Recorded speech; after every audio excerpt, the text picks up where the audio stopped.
স্ত্রীকে ভালোবেসে ৩৬৫টি পুকুর খনন করেছিলেন রাজা। কালের সাক্ষী হয়ে সেগুলো আজও রয়ে গেছে নওগাঁর ধামরাইহাট উপজেলার ইসবপুর ইউনিয়নের চকচান্দিরা গ্রামে। রূপকথার গল্প মনে হলেও এমন ভালোবাসার নিদর্শন রেখে গিয়েছেন কথিত পাল বংশের রাজা চান্দিলাল পাল।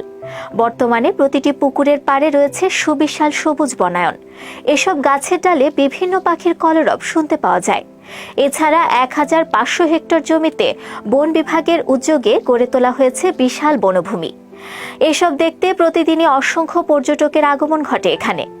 অষ্টাদশ শতকে রাজা চান্দিলাল পাল প্রথম স্ত্রী থাকা অবস্থায় অন্য আরেকটি মেয়ের প্রেমে পড়েন। কয়েক বছর পর প্রেম করে দ্বিতীয় রানীকে বিয়ে করে নিয়ে আসেন তিনি। কিন্তু হঠাৎ করে কোনো এক কঠিন অসুখে পড়লেন রাজার দ্বিতীয় স্ত্রী। তার চিকিৎসা করার জন্য রাজসভায় রাজ্যের সকল হেকিম, কবিরাজ ও বৈদ্য এলেন। অবশেষে একজন হেকিম জানালেন এটা বড়ই কঠিন অসুখ। রানীর এই অসুখ সারিয়ে তুলতে হলে রাজাকে ৩৬৫টা পুকুর খনন করতে হবে, আর প্রতিদিন একটি করে নতুন পুকুরে অসুস্থ রানীকে গোসল করাতে হবে। তাহলেই তিনি রোগমুক্ত হবেন। রাজা তার স্ত্রীকে খুবই ভালোবাসতেন, তাই হেকিমের এই কথা শোনার পরই তিনি প্রিয়তমা স্ত্রীর জন্য রাজ্যে ৩৬৫টি পুকুর খনন করেন, আর প্রতিটি পুকুরে ৩-৪টি শান বাঁধানো ঘাট তৈরি করা হয়। চকচান্দিরা গ্রামের কেউ কেউ জানান রাজা তার দুই স্ত্রীর জন্য আলাদা আলাদা পুকুর খনন করে দিয়েছিলেন, পরবর্তীতে যা ২০৩-এর পুকুর নামে পরিচিত ছিল। এই পুকুরগুলোতে বেশ কিছু পাথরও রয়েছে। কথিত আছে এখানকার পাথর নাকি একা একা চলাফেরা করতে পারে, তাই এই পুকুরের নামকরণ করা হয়েছিল পাথর পকরা। সেদিনের সেই রাজা, রাজ্য আর রাজপ্রাসাদ কিছুই আজ নেই। কালের বিবর্তনে সবকিছুই হারিয়ে গেছে, কিন্তু আজও মানুষের মুখে মুখে রয়ে গেছে রাজা চান্দিলাল পালের প্রিয়তমা রানীর প্রতি ভালোবাসার কাহিনী, আর রয়ে গেছে স্ত্রীকে ভালোবেসে খনন করা সেই ৩৬৫টি পুকুর। তবে সেই পুকুরে গোসল করে রাজার স্ত্রী সুস্থ হয়েছিলেন কিনা এ তথ্য কোথাও লিপিবদ্ধ নেই।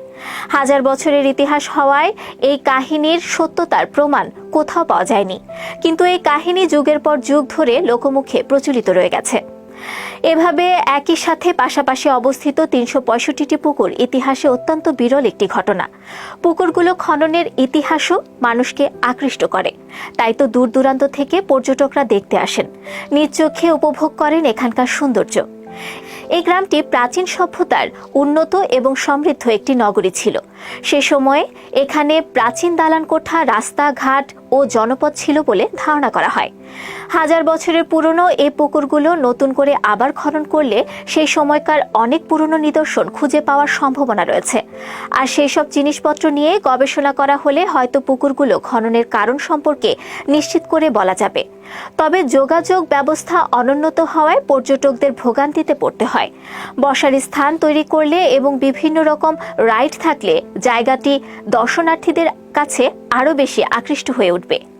পুকুরগুলোর পাশে যে বিল রয়েছে তাতে সুন্দর করে ঘাট তৈরি করলে পর্যটকরা সেই বিলে নৌকা ভ্রমণ করতে পারবেন। পর্যটক বেশি হলে স্থানটির মান আরও বৃদ্ধি পাবে, আর তখন গ্রামটি পর্যটন কেন্দ্র হিসেবে গড়ে ওঠার সম্ভাবনা রয়েছে। পুকুরকে কেন্দ্র করে জায়গাটি পর্যটন কেন্দ্রে পরিণত হলে একদিকে যেমন এলাকার আর্থসামাজিক উন্নয়ন হবে, অপরদিকে শিক্ষিত বেকারদের কর্মসংস্থানের ব্যবস্থাও হবে। দর্শক, এখনকার মতো প্রতিবেদনটি এ পর্যন্তই। পুরো প্রতিবেদন জুড়ে আপনাদের সাথে ছিলাম আমি নুসরাত আহমেদ। আবারও ফিরব নিত্য নতুন কোনো তথ্য নিয়ে। সে পর্যন্ত চোখ রাখুন দূরবীন নিউজের পর্দায়। ধন্যবাদ সবাইকে।